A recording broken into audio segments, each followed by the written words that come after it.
is a thought. It cannot control you. It cannot define you. It is a thought. Like anything else in this world, it is fleeting. It is merely unimportant to most people. Our minds are what make it important. If you give that thought power, it will take its power and rule your kingdom. So, I'm kind of just taking bits and pieces of different books, but the simplicity is my key here to those that suffer with anxiety and overthinking, and who cannot find peace and calm in their day-to-day lives, cannot get sleep because they overthink. And the two are very similar, but they are different. So, okay, there's an old saying that what you water grows, right? If you water this garden and tell it, I love you, you're a great garden, it's been proven it will grow faster. On the other hand, if you pay no attention to one, it won't grow as well. It will. Those little dust. It will disappear. It will die. It will dry up. So think of that like a thought. If you give attention, if you water the negative thoughts, the anxiety of thoughts that rush through your head, and if you constantly are reaffirming their existence, if you're constantly giving them praise for being there just by accepting them, they will grow. They will grow and manifest and do something big out of your control, even though everything is in your control, you know what I mean? So remember that very first thought, that very first feeling of anxiety, if you nurture it, it will grow like wildfire. So I'm going to teach you through simple exercises how to control your thoughts, how to not allow those thoughts to grow. Because different from the garden, okay, is we do not want those thoughts to take over. They're almost like weeds in our beautiful garden. But how do you stop a thought? I think that's my dad's biggest question. How do I stop it? Well, how about this? We don't stop it.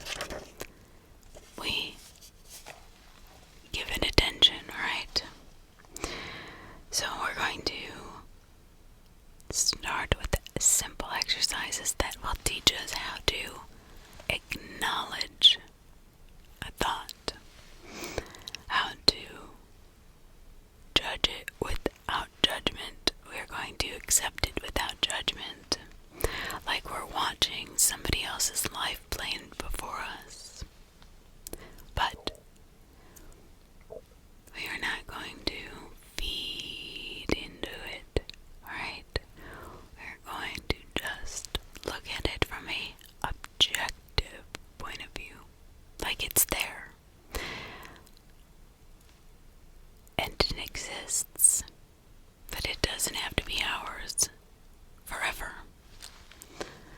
So it's called the diffusion strategy, or others may call it the exposure therapy, or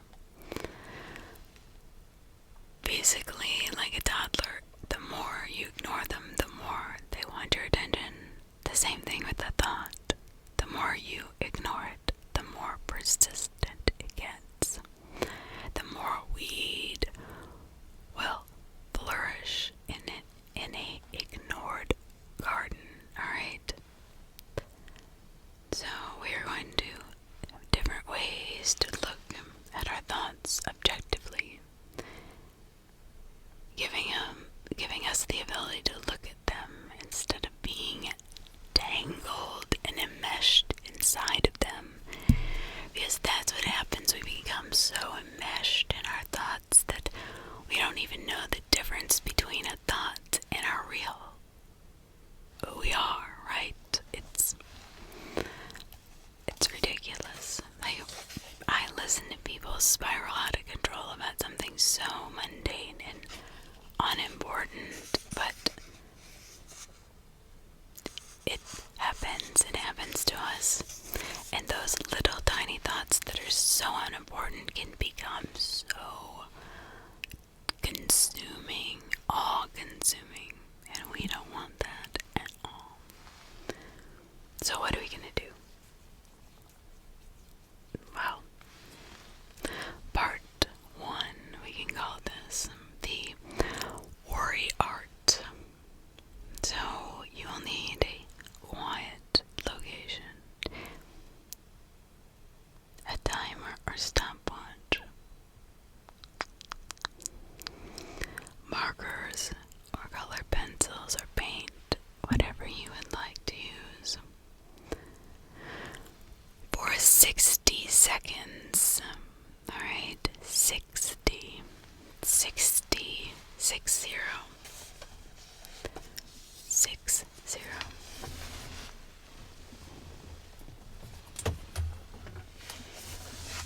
60 seconds. Alright,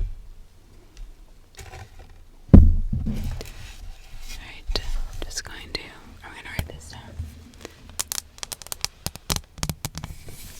It's a little hot here. For 60 seconds.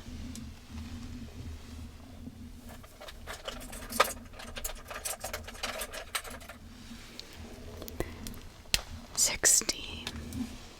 So, you're going to need 1, a quiet space. 2,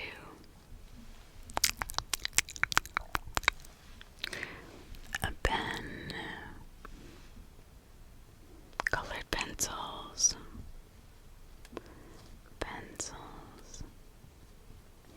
markers, whatever you want, paints, and of course something to paint on. Let's use a journal. I find them to be the most valuable, alright? And for 60 seconds, 60 seconds, that's all right.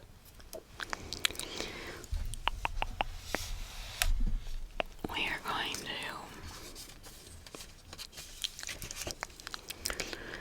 do nothing but intentionally think about whatever you are worried about. So you're going to focus.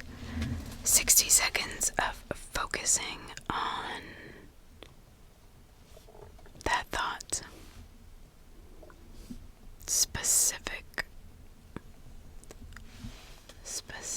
worry. Alright, I want you to focus on it so hard. Stress and anxiety.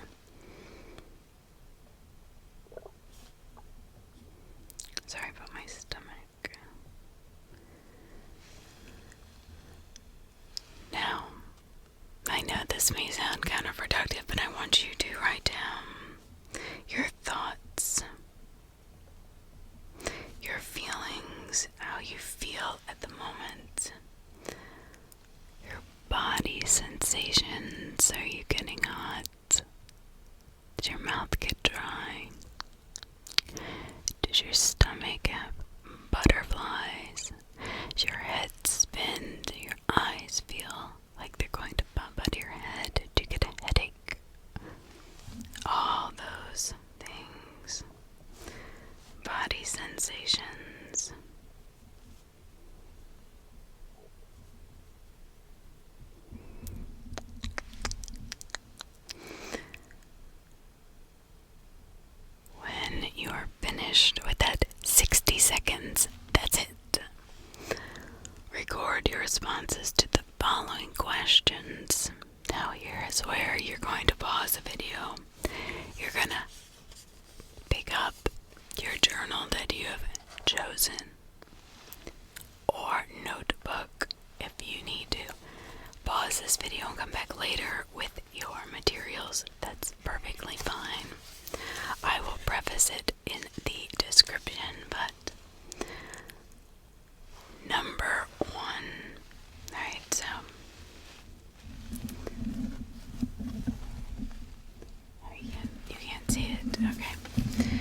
So, let's go over this. Let's review this again because this is so important. You're going to get a quiet space.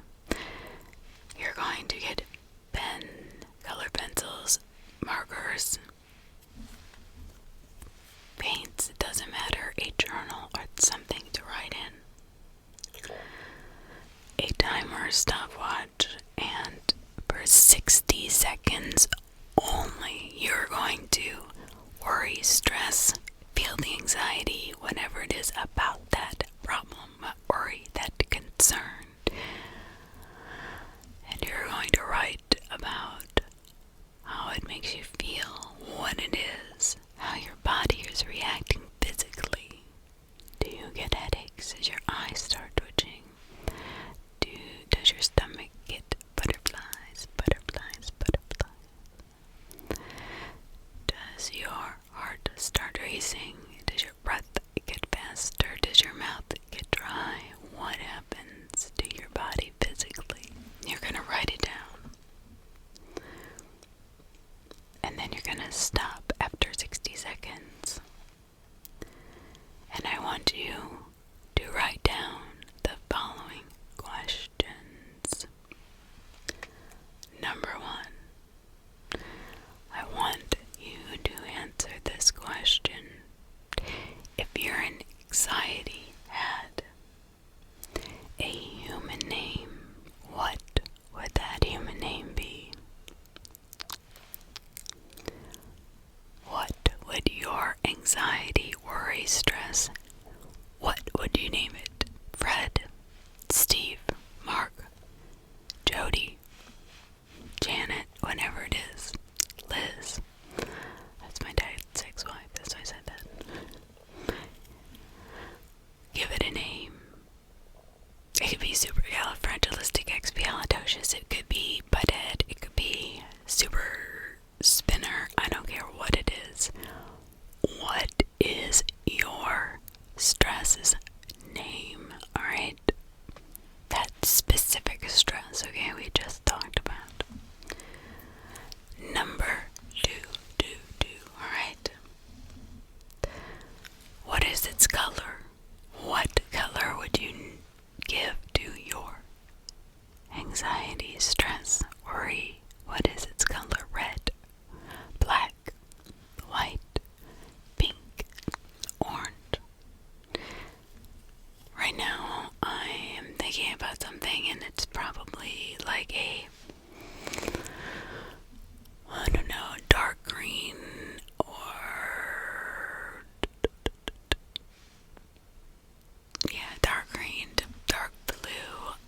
Even though that's a calming color, that's what comes to my mind. Remember, I like to choose the answer that comes immediately to my mind. It's your subconscious talking. After you figured out the color, number 3. If your anxiety had a shape, what shape would it be? Would it be jagged with many edges? Would it look like an amoeba? Would it look like a star? Would it look like a circle? Would it be a square? Would it be whatever? What would your anxiety be shaped like? Mine would be kind of like in a cartoon where it has all those little pointed edges. And it would kind of float around me like that. Now once you figured out its shape, you're gonna, number 4, how big is your anxiety? Look, is it as small as your fingertip? Is it as big as this microphone? Or is it as big as this room? What size is the shape of your anxiety? They're writing this all down, remember? Number 5. What does your anxiety smell like? Does it smell like boop boop? Does it smell like roses? Does it smell like gasoline? Does it smell like, I don't know, a wet dog? Does it smell like the outside, rotting flesh? A old pond, garbage? What does it smell like? Give me a scent here. All of our senses are being used until I just woke up. I haven't done anything with my makeup. Number 6. How much does your anxiety weigh? If you would put it on your little scale in your bathroom, would it be 10 stones, 2 stones, 10 pounds, 20 pounds, 40 pounds? Would it be 1,000 pounds? What is the weight of your stress? This specific one, only this worry, okay? We're one by one, right? We're taking our time and digesting each stress, okay? Number 7.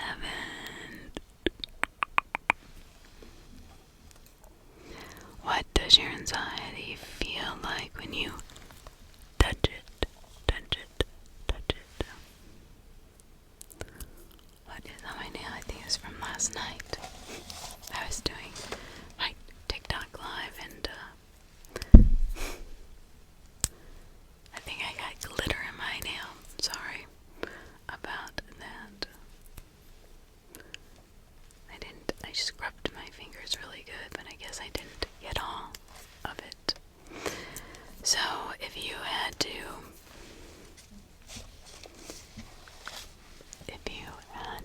touch it, touch it, touch it, what would it feel like?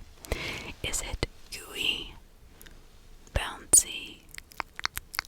Is it like sand and just pours through your finger? Is it gritty? Does it have lumps in it?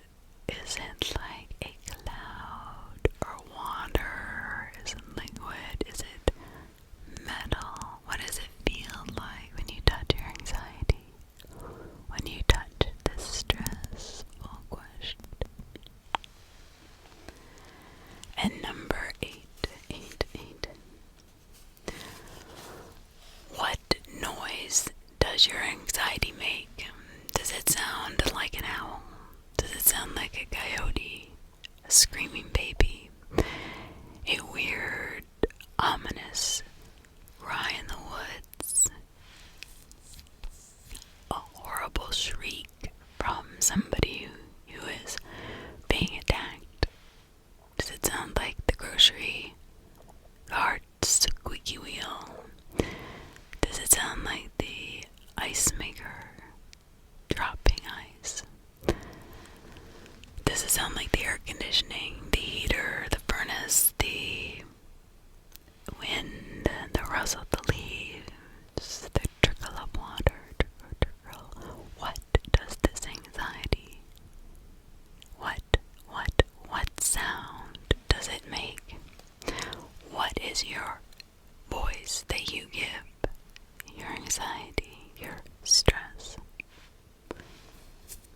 This is probably the most important in my mind because, think about it, all these things we've probably done before in therapy if we've had any therapy, but giving a voice to it, now we do separate it from ourselves.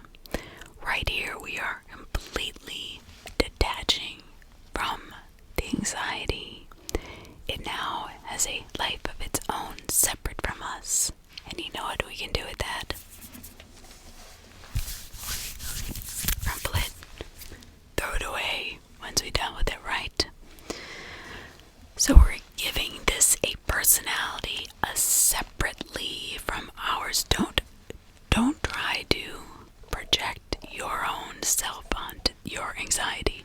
I want you to focus on what that specific anxiety, stress, thought, whatever looks like, sounds like, tastes like, you know what I mean? But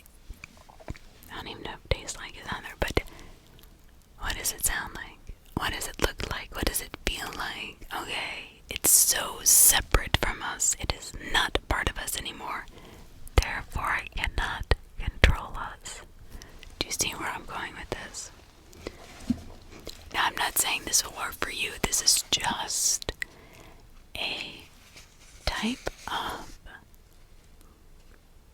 practice that you can use that will help you clear your mind of those nagging thoughts that keep you awake. Once you give it its own life and separate it from yours, you can be peaceful about it and go to sleep, because if you have to remember it or think about it later, it's easily pulled up, right? You're just like, oh, yeah, that's Sam over there. Yeah, he does his own thing, but it can't affect me because Sam lives his own life in the corner. No offense to anybody named Sam, of course. So, moving on. Now, it doesn't matter if you're a good artist or not. I want you to take a blank piece of paper and I want you to write, draw, scribble, whatever you want. What does your anxieties space? Alright, so draw a picture of your anxiety in the space that you have chosen. So now draw its face, or if it doesn't have a face, give it a picture. I want you to draw what you just wrote, okay? And it doesn't have to be beautiful. Mine looks probably like this.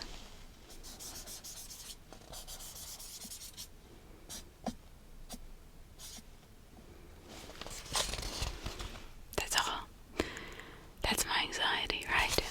His name is Carl. Let's call him Carl. Right? He screams like a little baby. Baby scream, right? They a really bratty kid, right? He's a green color, which I don't have green with me right this second, so I'll use orange. But you're gonna color his color, you're gonna show his name, you're going to write what he sounds like, right? Does he have a smell like, like in Peanuts? So mine smells like cat litter. I don't know why, it just does. So that's the smell it emanates, cat litter. So that's basically it. That's all you have to do. Just give it some kind of identity on paper. So what you're going to do is, just like I said, you're going to remind yourself that you are not your anxious thoughts and feelings. For example, you're going to say, there goes Carl again. That green, slimy, little, fragmented thing. I hear Carl's piercing, baby, spoiled scream again. Oh boy, you smell that? Yeah, that's Carl, man. He needs to clean the kitty box. It's starting to really rot. So I want you to write down at least 3 sentences like that. Like, there goes Carl again. Boy, that green, jagged little nothing image, or whatever you want to say. You're gonna say, oh, I hear Carl again, screamy, whiny brat. Or, yeah, I'm starting to smell Carl. Boy, he needs to clean that kitty box up. See what I'm saying? So at least three thoughts. 3 thoughts. 3 thoughts. 3 thoughts.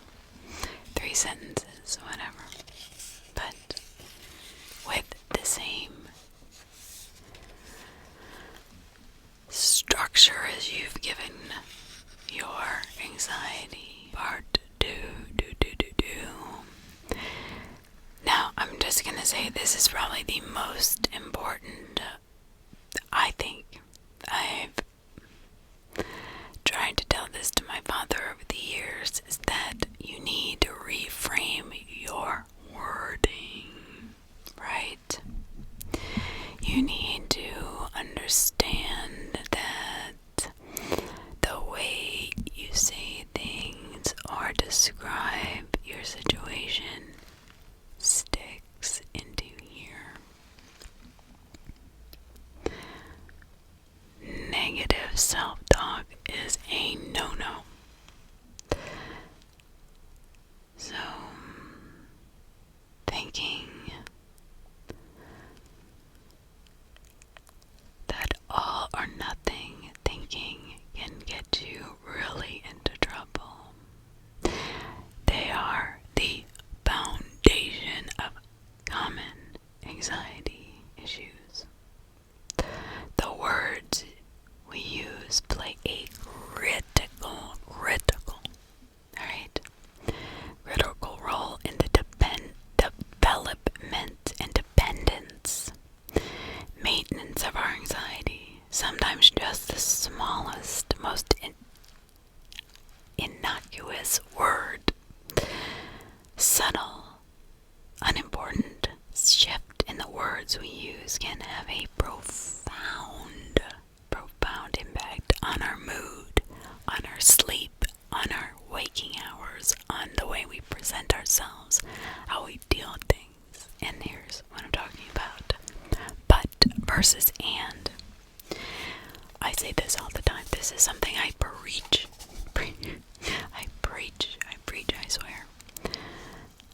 I know I am making progress in therapy, but I still get anxious. But there's that but. No, you are making progress. You need to tell yourself you are doing good. You're making progress, or you'll never make progress. Do you understand me? Like, I cannot emphasize this as much as the world spins on an axis. I cannot. It infuriates me. That but. No, there's never a but. You are making progress. Even just a little bit, okay? We are working together every day. You work on this, you will make progress. You understand me?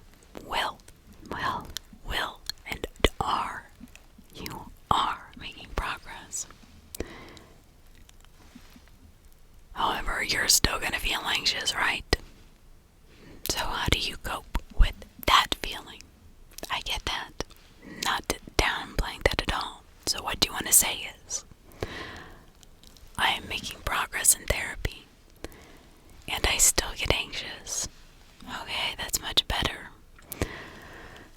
Or you might want to say, I am making progress in therapy, my anxiety is getting better, and I still get anxious. Of course you're going to get anxious.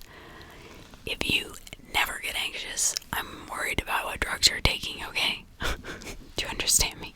Like, life has stress. We want stress, but we don't want it to control us. There's a difference. There is a huge difference. So, what do you notice about these two statements? One says, but I still get anxious. Oh, it's like nothing's working. But, and I still get anxious is, yeah, I'm dealing with the stress in therapy. However, yeah, I'm still getting anxious, which is totally normal. It's a more positive way to look at things. You see what I'm saying? It's not so self-defeating. It is not so uncontrollable that it's taking your life over and you have no way of fixing it. Oh, and I'm still sending no. Or that but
because you still get anxious at times. This then contributes to your existing negative self-talk, your victim mentality. Using the word "and," however, suggests you can handle both things, that you can handle putting Carl out into space and deal with more anxiety. At the same time, you're progressing, but you're still anxious and anxious. Not, but, I'm not doing so well, you know what I mean? There's the difference. You're progressing, yet you're still anxious. That's fine. This contradicts your initial negative self-statement, making room for a much healthier one to start developing. So some of you out there may say, well, "and" isn't very positive. It is if you look at it from this perspective, okay? Because a lot of us say, but you'd be surprised. It's okay to be anxious. We're dealing with that. We just started. This is only part 2, okay? We had to change our thoughts, and it didn't take a day to develop them, okay? It took years of practicing negative self-talk. So guess what? If you think this is going to change you like that, it's not. Nothing is. Remember, be kind with yourself. Give yourself time. Understand that each thought that you've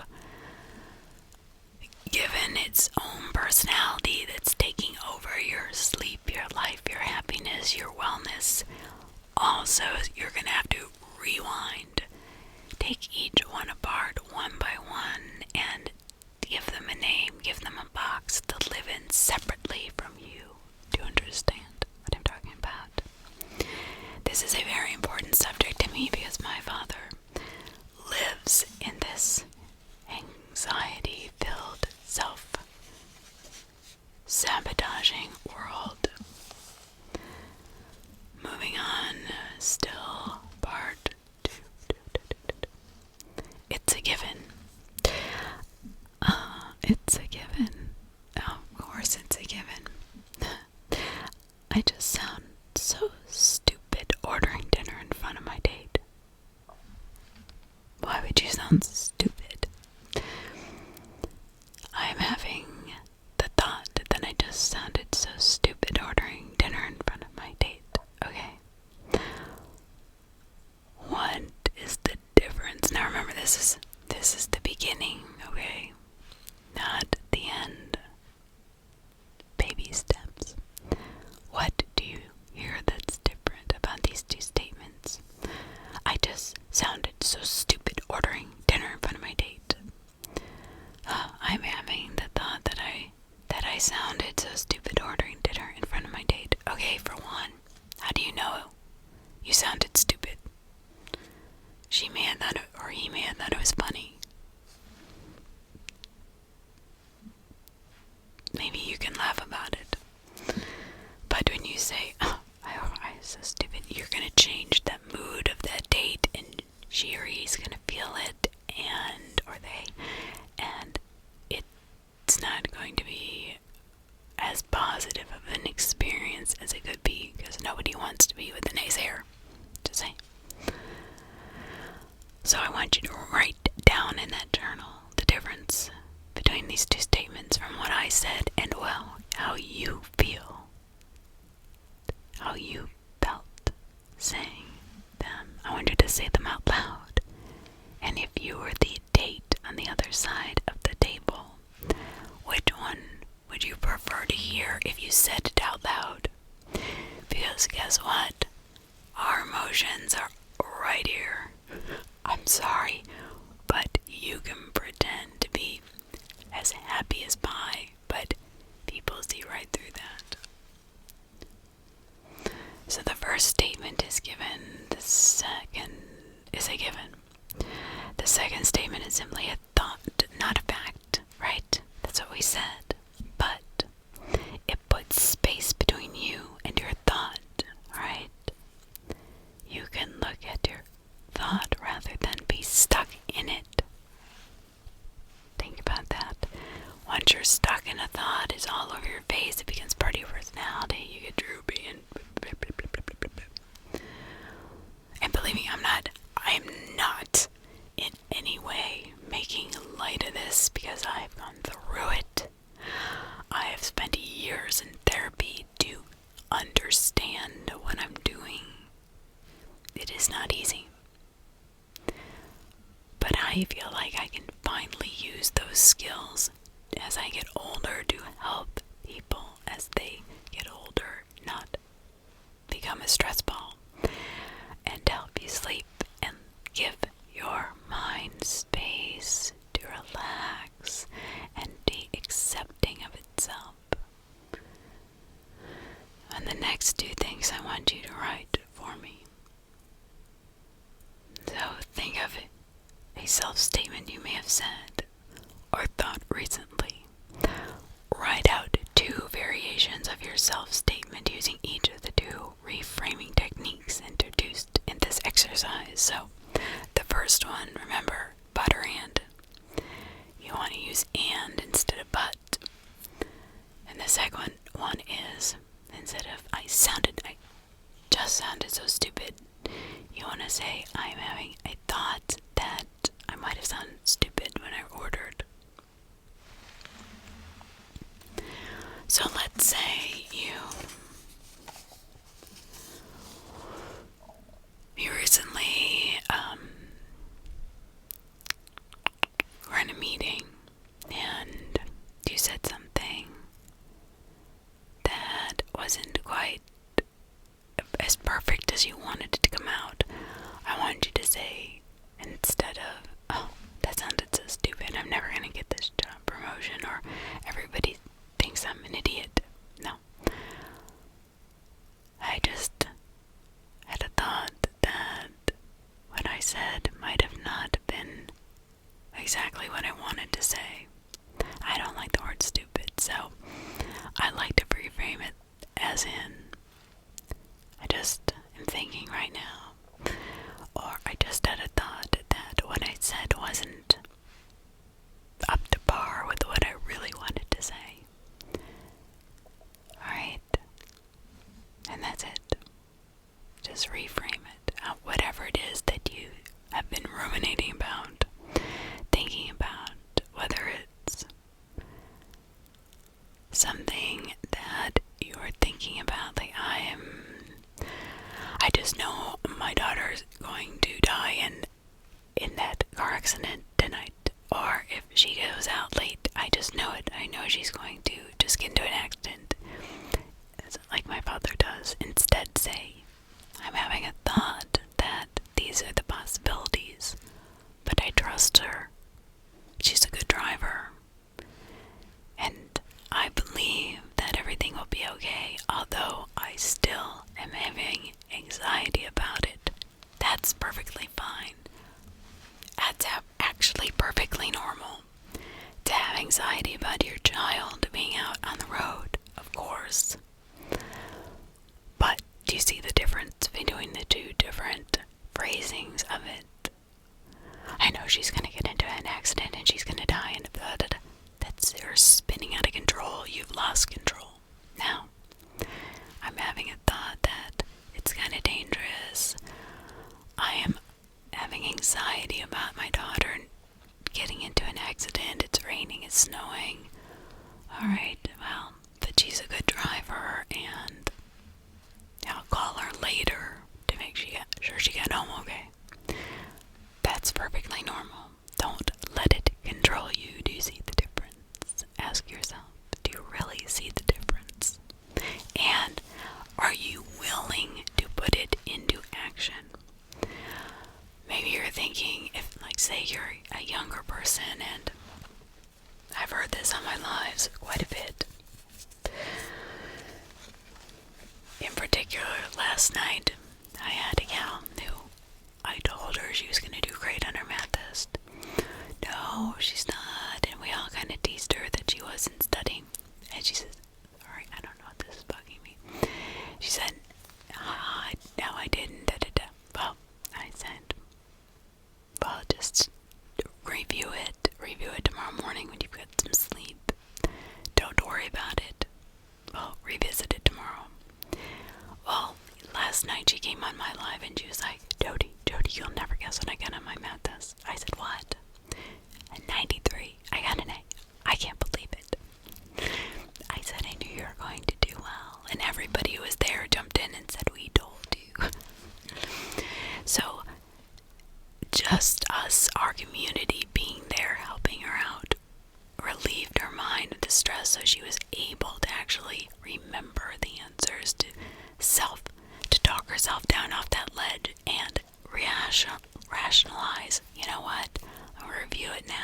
real quick and I'll review it in the morning. And she got an A. See the difference? If she would have let herself spiral out of control, she probably would have done terrible, because nobody does well on a test when they're freaking out. It's never good to be freaking out. You're out of control. Your mind's out of control. Your neurons are blasting all which ways. So now back to that thought that we just discussed, how you reframed it in two different ways. One, using a better self-thought, that it was actually a thought. You weren't stupid, it was just a silly thought. And using the difference between but being permanent and part of you, and being, I'm feeling, I'm in therapy and I feel anxious, which is totally normal. We're not at the end yet. It's okay to still have anxiety. But that word but is kind of a end to all ends. It's a very negative, demeaning, self-deprecating thought. So what do you notice about those two sentences and how you change those two thoughts? Do you feel better?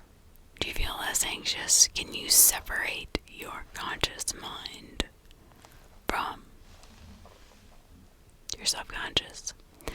Are you taking control of that thought day by day? Your situation is becoming more of a normal, just every day, this happens, okay, moving on, kind of thing I can put on my mind? Or is it becoming more adaptable? It has a life of its own. You can kind of put it in the closet and let your mind go to sleep and feel less anxious. How does your body feel? Do you feel less butterflies in your stomach, the pressure behind your head or eyes? Is it going away? Do you feel more relaxed? Your shoulders, are they not as tight? Things like that. How are you feeling? What do you notice about yourself physically, mentally, emotionally? Now, depending on how bad your anxiety is, that is going to look different for everybody. So this is super important. Throughout the day, I want you to, and I hate the word try, I want you to work at becoming more aware of your words that you choose. To try is to die. You're either going to do it or you're not. And I say this as gently as possible. You're here to do a workshop to improve yourself, right? So every day you're going to work at it little by little, even if it's that much.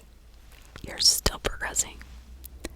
If you tried something, you've already told your mind, I'm not really going to do this. Think about that. Another word that I find to be very self-deprecating. So I want you to catch yourself using negative self-statements. Substitute a different word and observe your behavioral, physical, emotional changes, okay? This is so important. I preach this every day. It's so funny. And it's important. I tried to tell myself, like, why did I just say that? No. That's not good for me. And eventually, like, the try thing pops up. I'm like, no, I'm not gonna try. I'm gonna do it. Even my daughter says, Mom, you're not gonna try. What are you talking about? You do it or you don't. Period. You do it to the best of your ability. You don't have to be better than anybody else. You just have to be the best you can be. That's it. That's all I expect.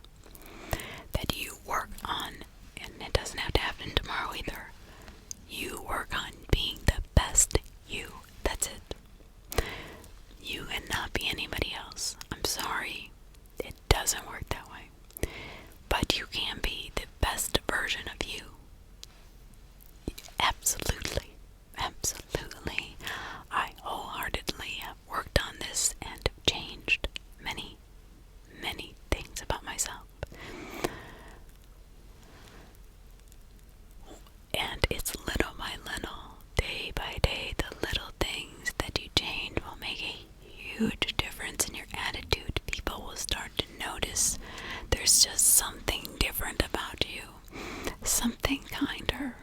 Because when you're kind to yourself, you're kinder to other people. When you're more accepting and more capable of not expecting perfectionism from yourself, you start to also become more accepting of other people. We're all flawed, quote unquote, right? I mean, who made up these flaws anyway, for God's sake? We just don't want to have it physically or emotionally harm us. We want to live a happy, stress-free life. And for some, that sounds silly, but you can compartmentalize these negative emotions and put them in a box. Give them color-shaped names, forms, and put them away. You can change your self-talk into, basically, you know what? That might not have been the best way to deliver that in my mind. Next time I'm gonna do better. That's okay. Everybody does it. Everybody. You are not alone. I promise you. Even the most wealthy, most powerful, most self-assertive, perceived CEO in the world has his insecurities or her insecurities. Or their insecurities, you know what I mean?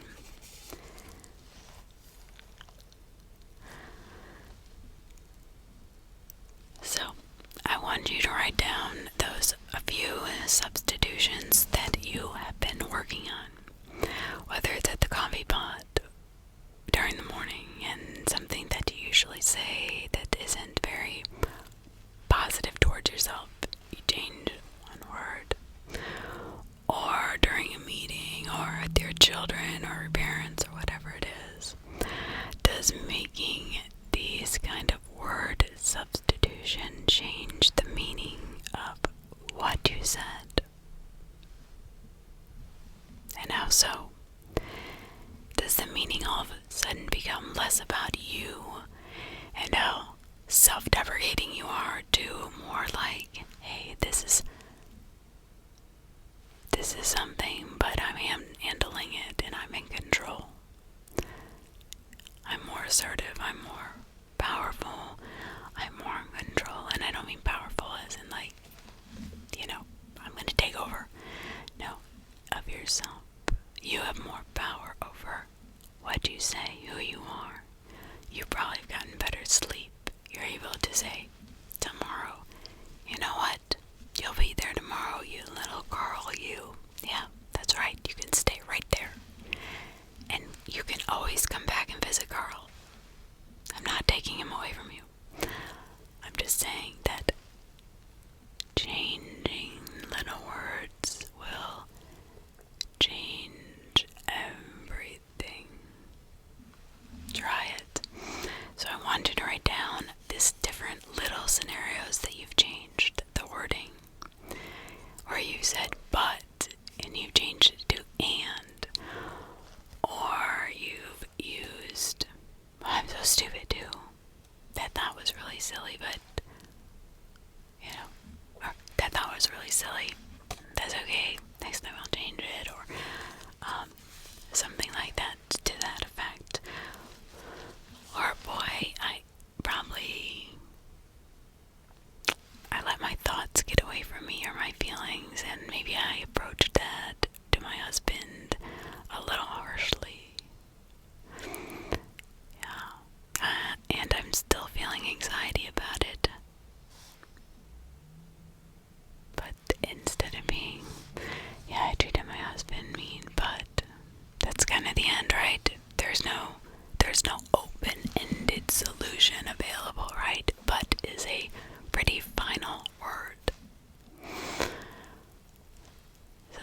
you're gonna have a sticky note project. Now, this isn't for everybody, and I'm not saying all of these things are for everybody, but I know for a fact that this is absolutely up my dad's alley.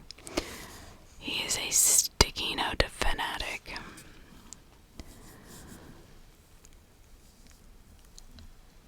I need it.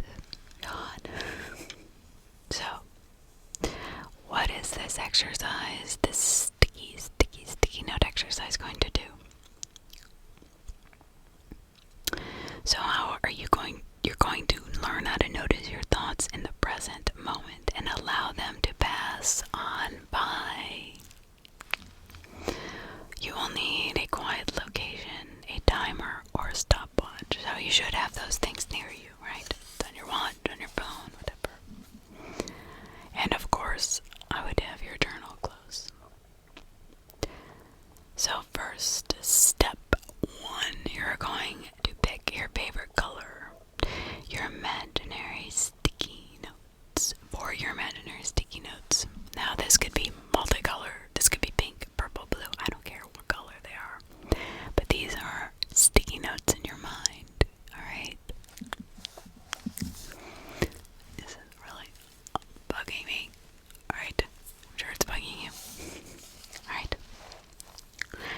Number two, you're going to now imagine a message boarded, a sticky note board located right next to your head. So I've got my imaginary sticky note board right here, right? Alright. Number three, for 1 minute, just sit and be present. That's all. Notice whatever thought comes up for you during that time. What thought rushes into your mind? What thoughts rush into your mind in that minute? Number 4. Now this is all imaginary in your mind right now.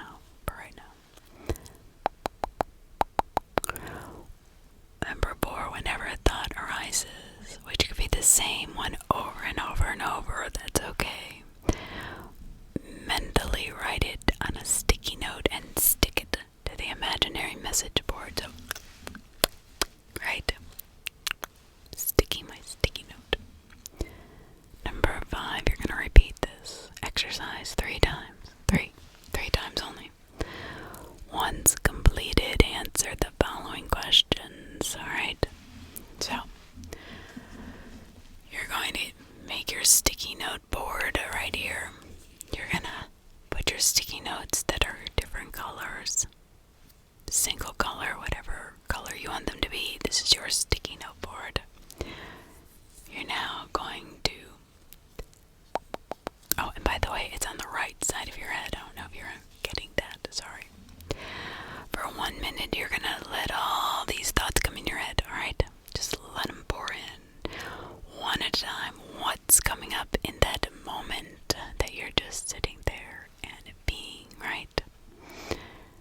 Number 4, whenever a thought arises, and it could be the same one over and over and over and over, I want you to mentally write it down on a sticky note and stick it to the imaginary board to your right.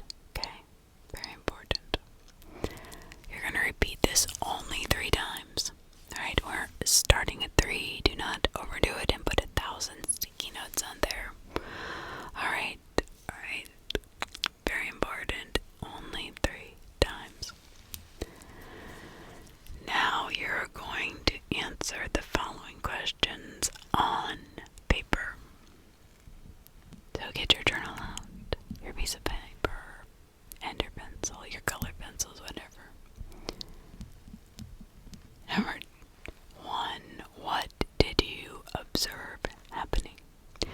Were you flooded with millions of thoughts? Or the one specific thought? Did they all have the same theme? What did you notice about all the thoughts that came into your mind? Maybe you didn't feel anything. That might be pretty good. Number 2, are the thoughts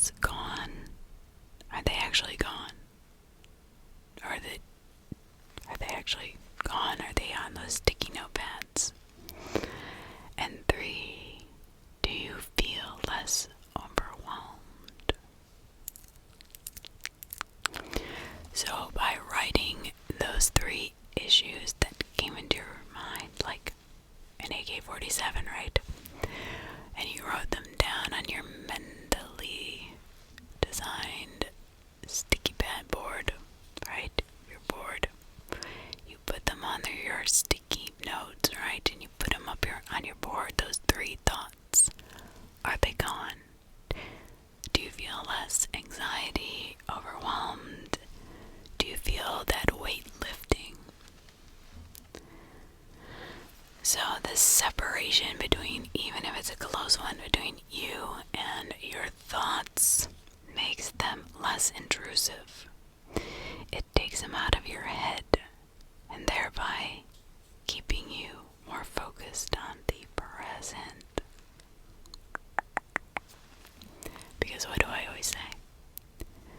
The past will never be here again. The future is never promised to anybody, but the present is where we live. It is a gift, and that's why it's called a present. So the more time you have freed up in that very complicated brain of yours, that overthinking brain, the more time you have to be present with your family, your friends, your children, your loved one, your significant other, your dogs, your house, the things you have right in front of you, your vacation. You see what I'm saying? We see how this is all kind of coming together. So number 4,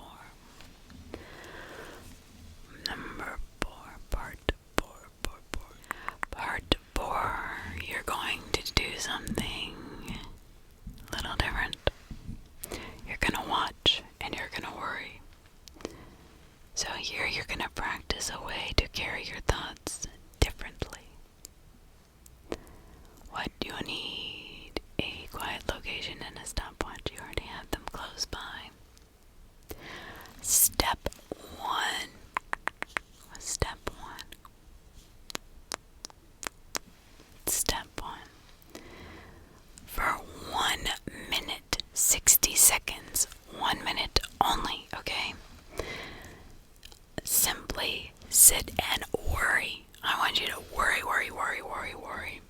Worry about everything you need to get done this week, a different deadline, you have an argument with a friend, or anything that has been bothering you. Your doctor's appointments, your what-ifs that can drive you insane, that haven't even happened, that may never happen.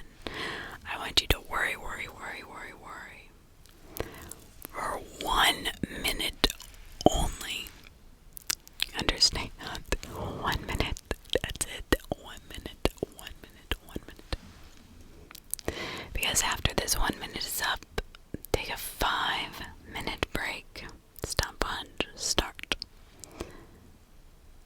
Do something entirely unrelated, like folding laundry or checking your email or doing jumping jacks. If checking your email stresses you out, clap your hands. I don't care. Blink your eyelashes for 5 minutes, whatever it is. Watch a cartoon. Get on YouTube and learn how to make Spanish rice, something completely worry-free, unrelated. You know what I'm talking about? Just 5 minutes of complete interaction in the moment of something has nothing to do with your worries. Step 3. Now for another minute. I want you to worry. Think about your worries again. This time, however, this time, this is important. However, imagine you are watching your anxious thoughts projected onto that TV screen you have, the computer screen you have in front of you, your iPad, your iPhone, the wall in front of you. Your worries, your thoughts are being projected. They're not being in your mind, they're projected, okay? Onto that screen as if they are the closing credits of a movie.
first scenario? What did you think about in the second scenario? What took your mind off of everything? Maybe watching funny kitty videos, I don't know.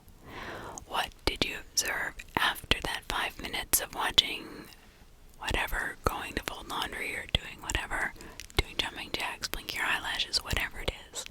Doesn't matter, just something not pertain to the worry. And then when you came back and saw your worries projected onto a screen in front of you, not in your mind, you're projecting them on a screen in front of you. Number 2, of the 2 scenarios, which one felt like more of an internal struggle and why? Was it harder to, hey, it's just me. So, is it your internal struggle? Was it easier to do it in your head and just like worry? Or was it the second one, projecting them separately from your mind up onto a screen? Was that more difficult? So, number 3, I want you to write down which one was easier for you and why. So similar to the first one, but just write which one felt like an inner struggle. The third one was which one was easier for you and why. And as you progress, because this is not a one-day thing, as we do this, and you're gonna rewind this and do it again, rewind it, do it again with different worries. Every time you feel worried, just kind of come back to this. I want you to also observe, is it getting easier to project your feelings separately from yourself? Or maybe you're not working hard enough to really separate your feelings. Because remember, no matter what I tell you to do, the work has to come from you. You have to work at it. It's not going to be easy. Nothing worthwhile is easy, I promise you. I have worked in intensive therapy that has not been fun. It's made me angry, scream, yell, cry when a bunch of therapists. How's my dad? But in the end, it saved my life, and I'll tell you one thing, it changed me as an adult. Now, I was lucky I got to do it in my 20s. Some of you will, but some of us are just now at 40, 50, 60, 70, 80 years old realizing, whoa, this has been a problem my whole life. Or maybe you don't even think this has been a problem. Everybody's been telling you it is, and you're like, alright, now it's a problem for me because I can't sleep, I'm unhappy. You know what I mean? Whatever your situation is, it doesn't matter. If the work does not come from you, nobody can fix it. I cannot emphasize that enough. The work is done by you.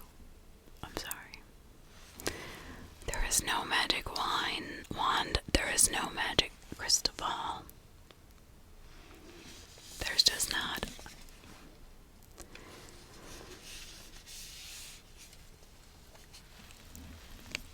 Number 5. Number 5. Number 5 is alive. Number 5 is lost luggage. Well, we all lose our luggage at least once in our life, right? Some of us more than others, I found out the other day. But here's the thing, here's our strategy on this. Focus on how to manage ruminating thinking. So important. Ruminating thinking is when certain thoughts play over and over, like incessantly in our minds, no matter how hard we again try to stop them, because we're not working at it, we're trying to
the same thought, okay? Especially as a worrier. But imagine you can't turn it off.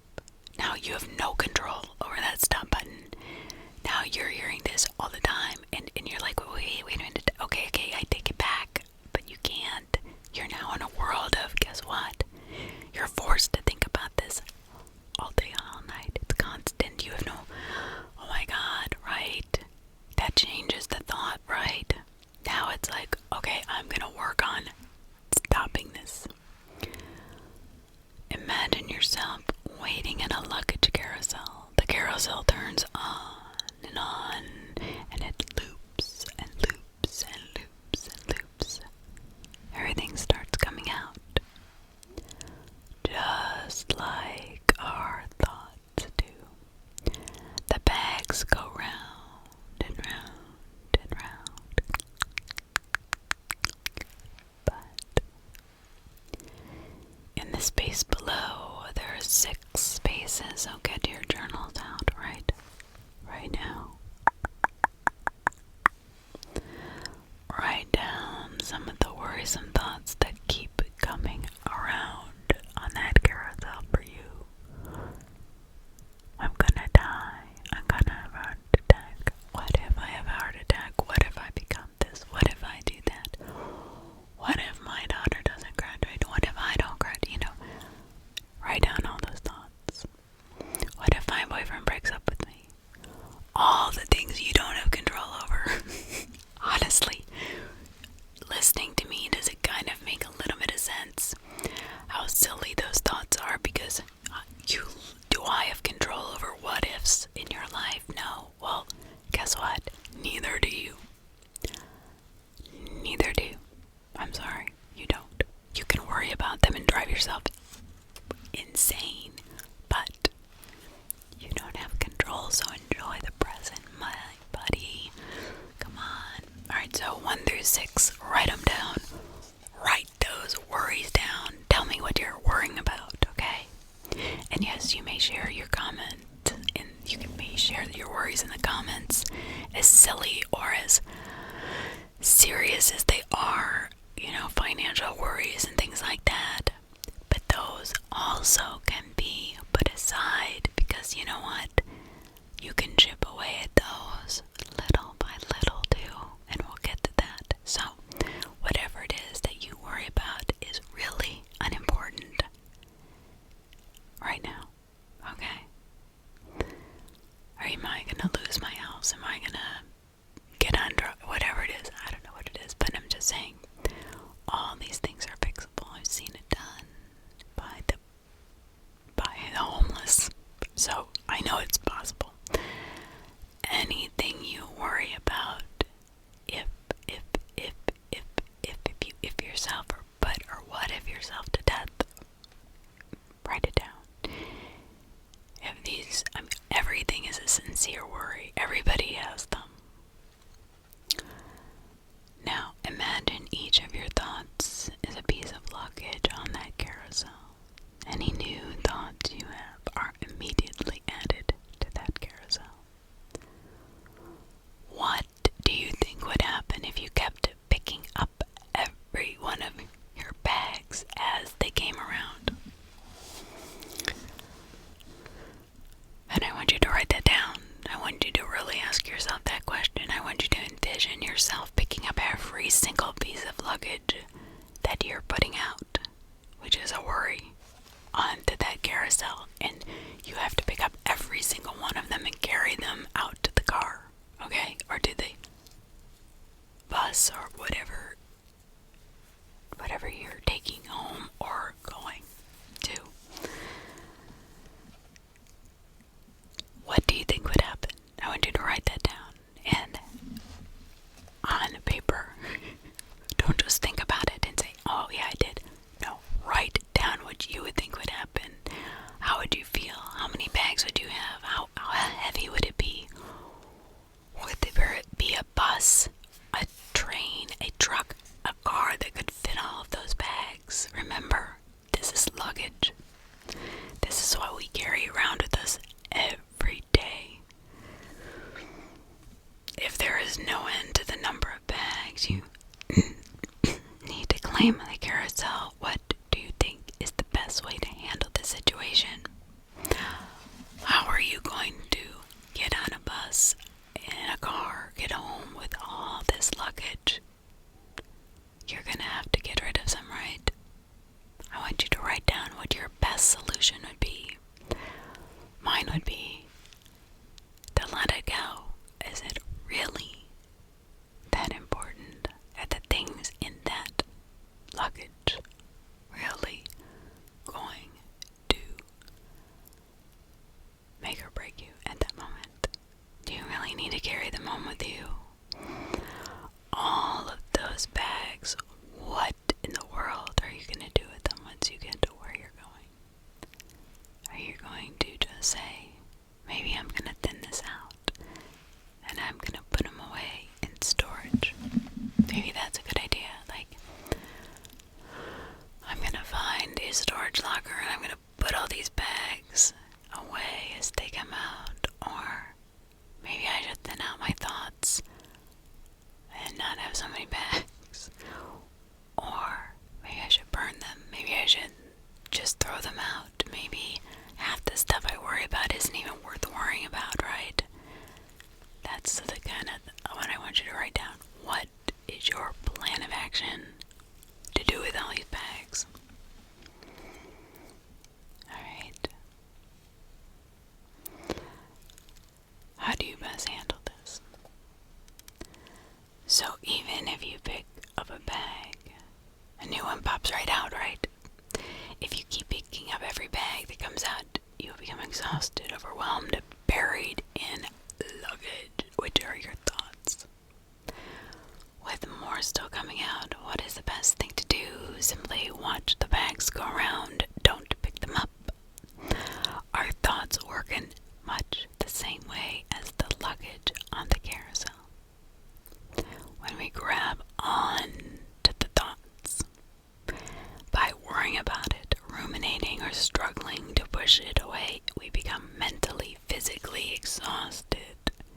Like holding on to your bags, holding on to anxious thoughts weighs us down in every way, shape, or form. I can feel myself relaxing already. It takes us out of the present moment. Okay, very important. It takes us out of that moment we are spending with our children, our parents, our lives. And instead, it forces us to be present in that worry moment, right?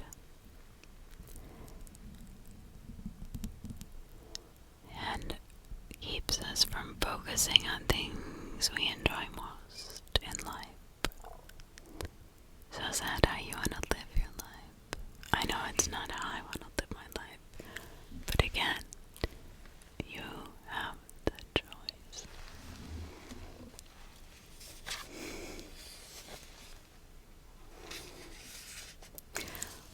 Part 6. So now I've given you 5. We've gone through 5 phases or parts of this, and we have basically started the process, right? We've started to learn how to change our approach. How does it feel? How does it look? What is the size, shape, color, and all of that of our worry?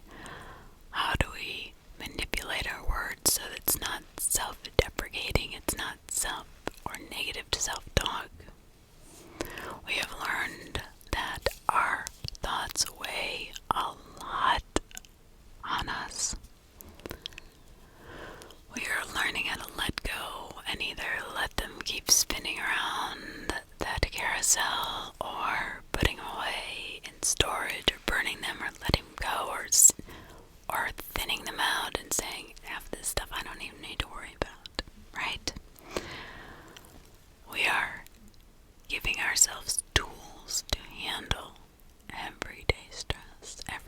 anxiety, we have our little sticky board, right? And we're moving our thoughts to that, so we free up time. What's our goal? To free up time in here, to be in the present moment, to spend quality time with our family, our animals, our parents, our job, our life right then and there, our friends, having a cup of coffee, ourselves. So that's what we have learned so far, right? Keep it in a journal. Review this over and over again. Please. This is something I live by. Almost by gospel. I think about this every day. And I'm like, yeah, should I really worry about that? Nah, not really. And that's how simple it becomes. But it takes work. It takes time. It takes you working at it. Not trying, working at it. Giving it up. Designing diffusion, part 6. Designing diffusion, part 6.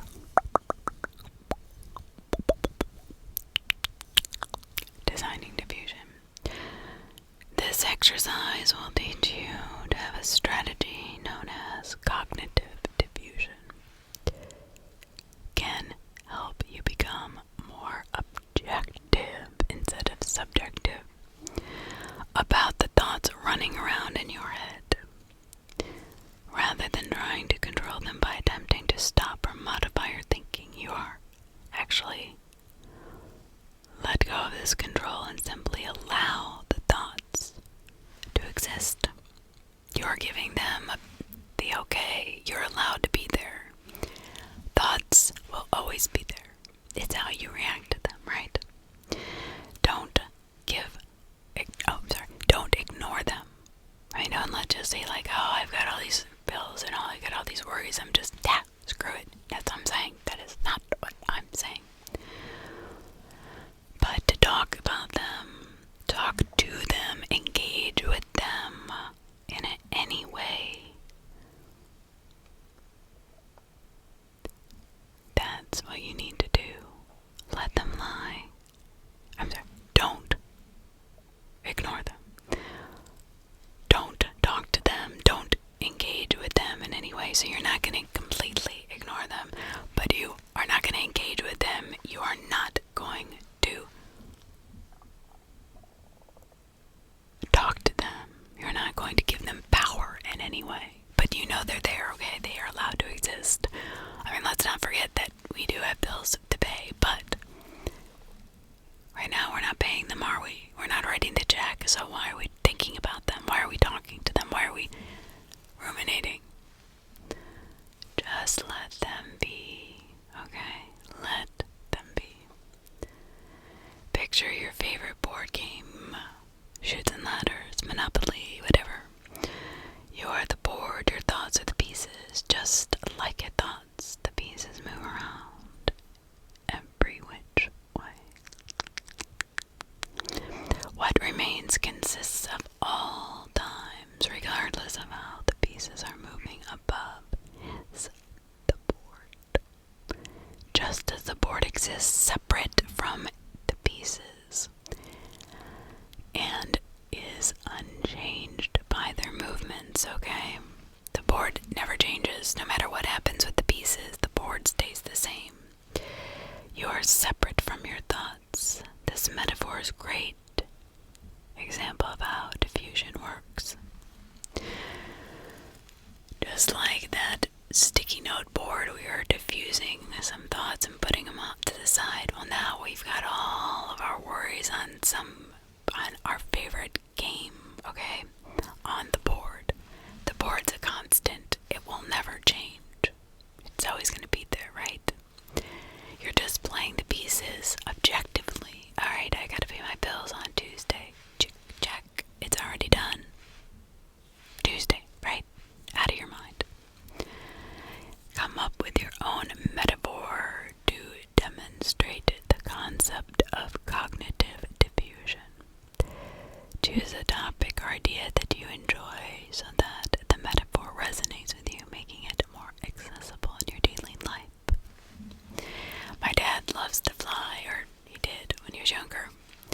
So maybe his game board looks like a big 747.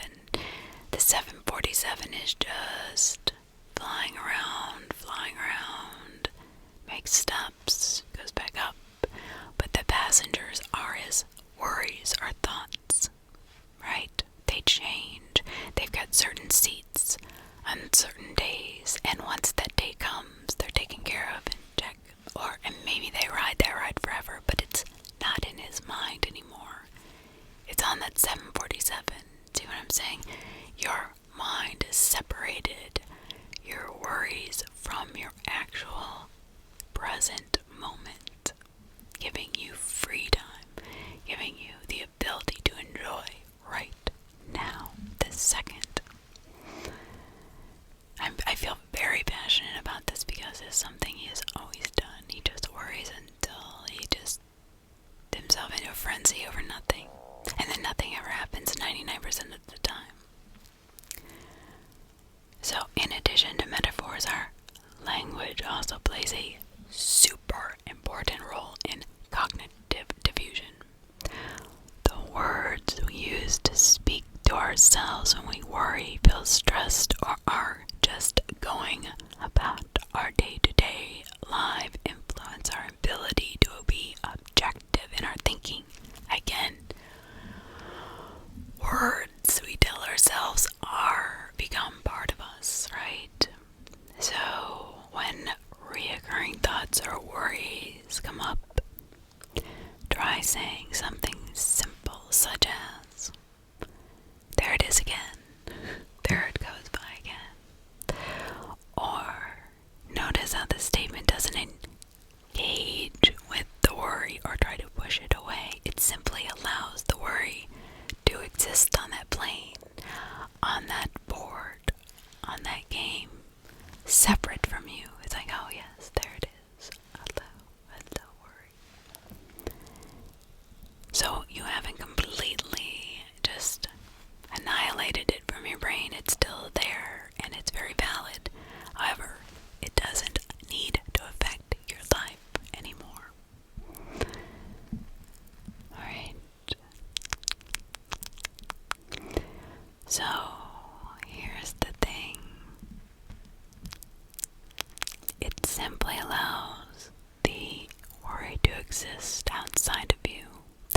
There is no effort to control anything, and subsequently there's no struggle. It's just there. And whatever metaphorical playing board you want. Another helpful statement is, my anxiety is telling me. What is your anxiety telling you? Not to sleep, not to eat, not to go outside, not to call your kids or your friends. What is your anxiety telling you? This open-ended statement allows you to acknowledge the content of your anxious thought and gives the impression you are a separate entity from your anxiety. So it's like talking to a friend. Instead of saying to yourself, I'll never pass that test, you say to yourself, my anxiety is telling me that I'm not going to pass this test, but that's just my anxiety telling me that. That is not the case. Rephrasing your worry in this way gives you room to look at your worry rather than struggling against it. So, my worry is telling me I'm not going to pass this test. That's my worry telling me that. Is it the truth? Probably not. Unless you just haven't studied an inch and you have no idea what you're doing. Yeah, I mean, let's be logical here. There's a difference between worrying about something that you've studied, you prepared for, and then also worrying something about that you shouldn't be worrying about because you never studied for it in the first place. So let's be honest here. We also have to be honest with ourselves. Did I study at all for my math test? Do I know? Was I in class even? No. Do I know anything about this, what we're testing on? No. Well,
So I don't want you to come back and say, oh, Jody, I didn't pass that test because I didn't work on it. Well, did you study? No. Did you know what the subject was? No. Okay, well, that's probably why you didn't pass the test. There's a difference. These are worries that are either out of your control or something that you have worked for that you're just making a worry for nothing about. So, I want you to write this down. I want you to come up with a few examples, say 4 or 5, right? Of other statements you can use to reward your anxious thoughts and create some distance between you and them. So instead of saying, my anxiety is telling me, you might want to say, yeah, my anxious feelings are really bothering my mind.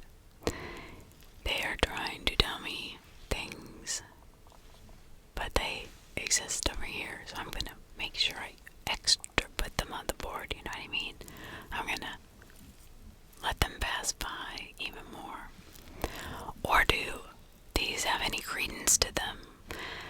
Am I worrying about paying a bill that's not due for 2 months?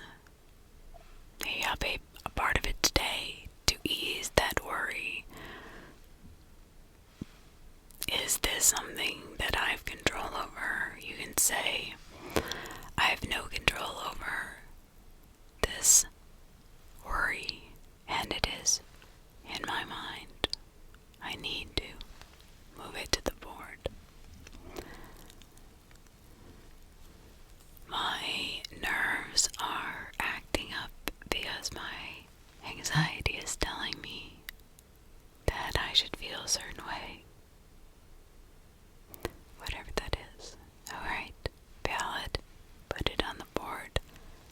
Let that worry be. Alright, like I said, if there's no valid reason that you should not pass this test, that you've studied hard, worrying will only make your chances of passing less probable. I'm not kidding. So I want you to come up with your own examples of what you can say instead of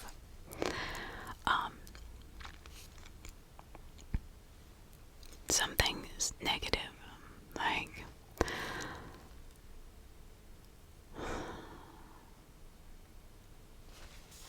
I can't do this because I'm worried about this. I'm not gonna make that phone call because I'm too worrisome. Or I'm gonna fail this test because I'm worried about it. Or I can't do this.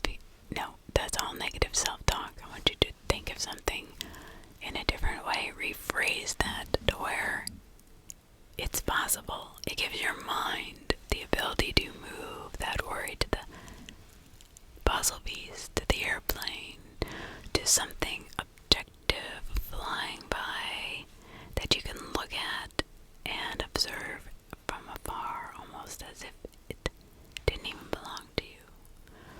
How would you approach that worry, that situation, that problem, if it was some advice you were giving to a friend? What would your advice be?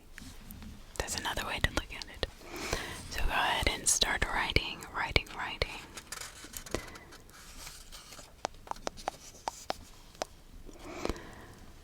Was it easy? And I want you to write this down. Was it easy for you to come up with your own examples? That's why I gave you some. What if, and you can what if yourself down too. What if anything did you find difficult about the new way of looking at your thoughts? Did you find it very disruptive, like painful? Like you needed to hold on to them for some reason? Maybe it's become so much of a crutch to worry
floors if I mop them too much.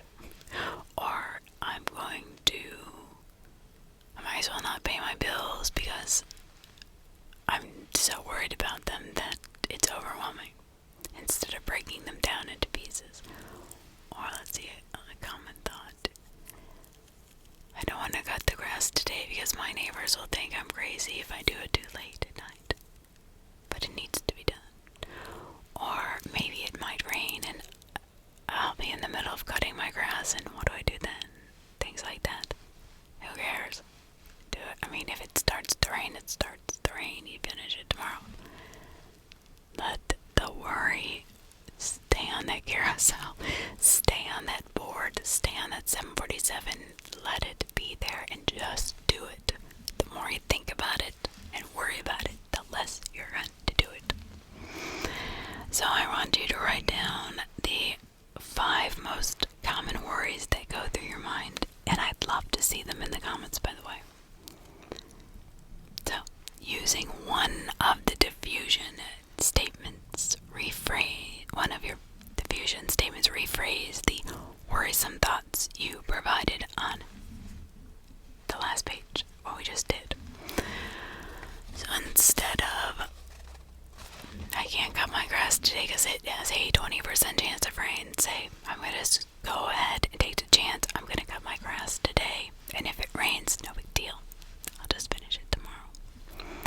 Or, I'm going to go ahead and pay what I can today to take that edge off the amount that's due in 2 months or whatever. Or, I'm going to go to lunch with my friend even though my anxiety is telling me that I'm not going to have a good time, or I'm going to be anxious, whatever, I'm still going to go. So, however you want to rephrase it in your mind, make it helpful, make it objective, make it, even though my worry is telling me not to do something, today I'm going to at least do this. I'm going to do this part of it. I'm not going to, you're just going to let your worry go on that carousel of life, or the train, or the board, or the 747, and let it worry itself. Let it worry itself into existence. You know what I mean? Or out into the nethers, the ethers. But don't let it affect you.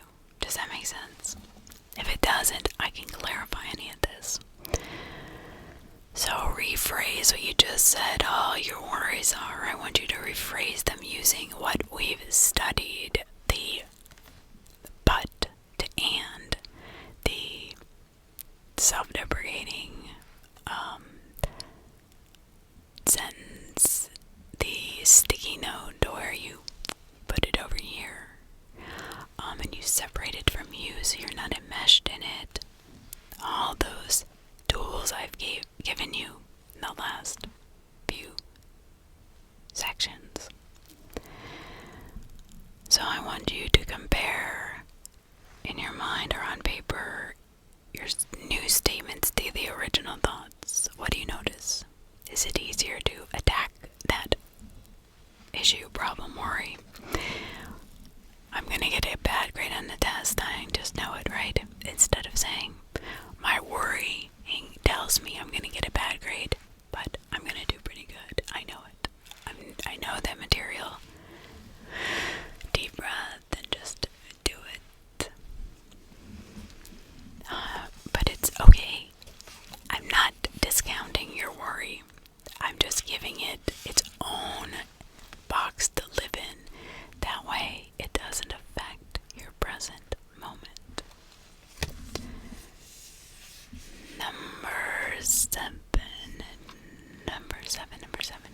Number seven, just passing through. Just passing through, okay? Imagine the following scene. You are having dinner with your family. Just as the food is being served, a loud train starts passing by the back of your house. It is so loud that your table starts to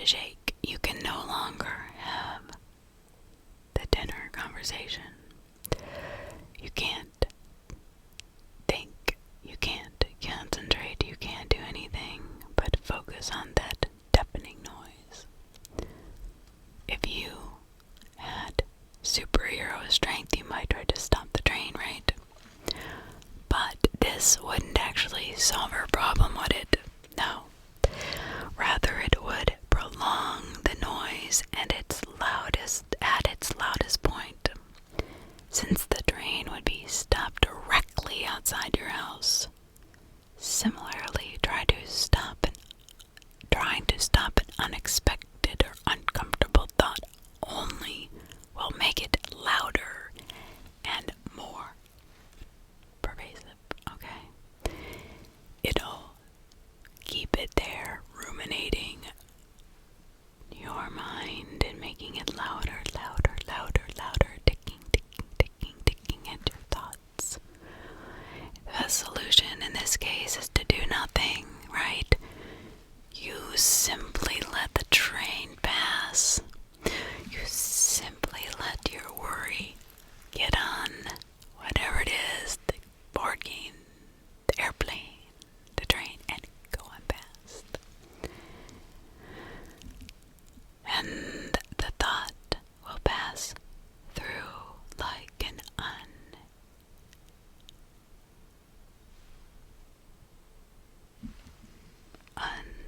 unwanted guest. Sorry, I can read that, so dark. So, that worry will pass through just like the train, like an unwanted guest, period, end of sentence. Now, I want you to take a moment. Imagine yourself living through this particular experience with the train. Notice any feeling, thoughts, or sensations that come up for you, particularly once you realize that you are unable to get rid of the train, but instead must let it pass on its own. Did it make you anxious?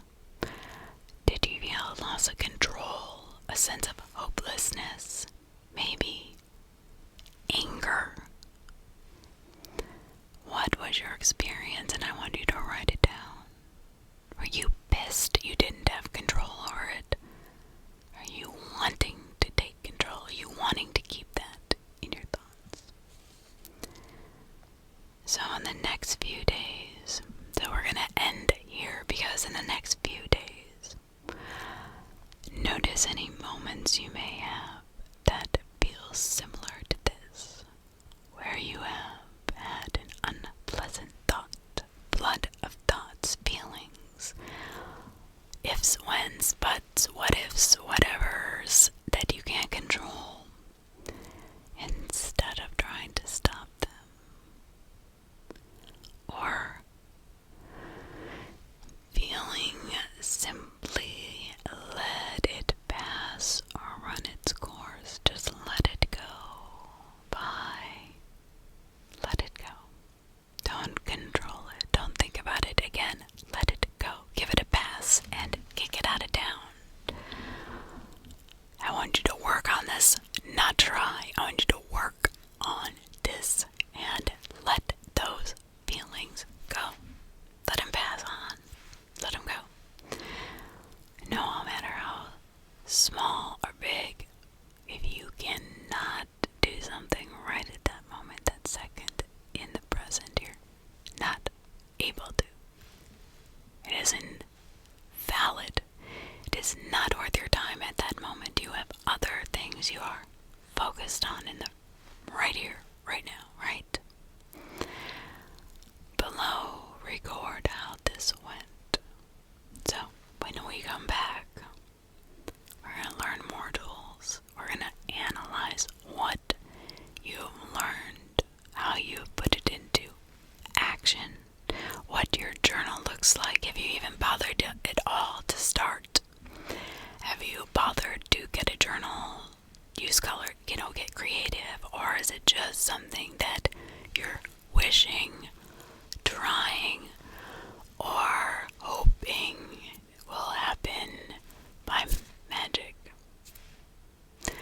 Or is it something you're willing to work at?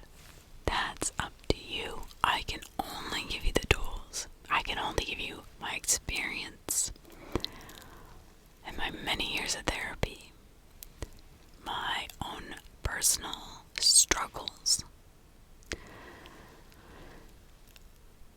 And I'll tell you one thing, if you hold on to this, it will eat you alive.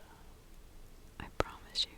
But if you let go and you work at it day by day by day, one day you're gonna wake up and you're like, oh my god, did I actually lose sleep over that? You gotta be kidding me.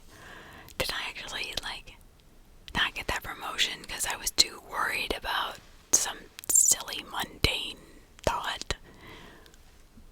See what I'm saying? Did I really pass up that great relationship because I was too worried about it ending when that person loved me and would accept me for who I was, but I was too caught up in what if, or what might be, or worrying about nothing to even enjoy that person's presence at the moment, and it pushed them away. Did I get an F on that test because all I could think about was, I'm gonna fail, I'm gonna fail. You know what I mean? All those things start to dissipate when you separate them from your own mind. It's crazy how it works. Like one day you're just like, did I really do that? Wow. So I want you to write down before we get together again, what was the uncomfortable thought that you had, or thoughts, could be many, feeling or experience. Write it down. I don't care if you write 50 pages. Write them all down. Now, how did it feel to let it pass without trying to stop it? This is going to take work. This is going to be the hardest part. This is going to be changing your worded, your but to an and, your positive self-talk, or your negative self-talk to positive. You're going to ask yourself, is this worth it right now? You're going to put your worries on that carousel. You're going to think about how heavy all of that baggage would be and you can't carry it. You're going to put it on that 747. You're going to put it on the train and let it go. It'll come back around. Trust me, it's not gone forever. But I want you to work at it, not try. I want you to work every day, a little bit, 10, 15, 20 minutes a day, and just scribble it down. Get your notebook out. You can be as creative or simple as you can, as you want. I'm sorry. And then in another week, we're gonna come back. Well, actually, in a few days, I'm gonna make another video. We're gonna come back, and we're going to learn how to give ourselves even more tools. What do we do once we've gotten to this? Okay, now we've gotten this far, right? Our feelings are passing by on trains, on planes, and automobiles, and yet, okay, we're sleeping a little bit better, maybe, but we're still having these worries. What are the next steps, right? That's what we're gonna do, so take a deep breath. All you have to worry about in the next week is to write down every worry you have, every situation, every feeling, every thought. Write it down, write it down, write it down. And how you're gonna let it go, how you're gonna change it, how you're gonna rephrase it. Use our tools. And then we're gonna move on to number 8. Number 8, which is the purple flower. The purple flower. So this is an exercise that was taken from Stephen Hayes' PhD. Extremely effective for how forcing yourself not to think about something makes you focus on it harder. We're really going to dive deep into this and why not, forcing yourself not to think about something really makes it worse. It's like telling a child they can't do something. Boy, do you remember being a kid? Well, if your parents told you not to do something, what was the first thing you were thinking? Oh damn, I'm figuring out how to do this, right? I'm gonna do it no matter what. I am going to do it. That same thing as you get it as an adult. You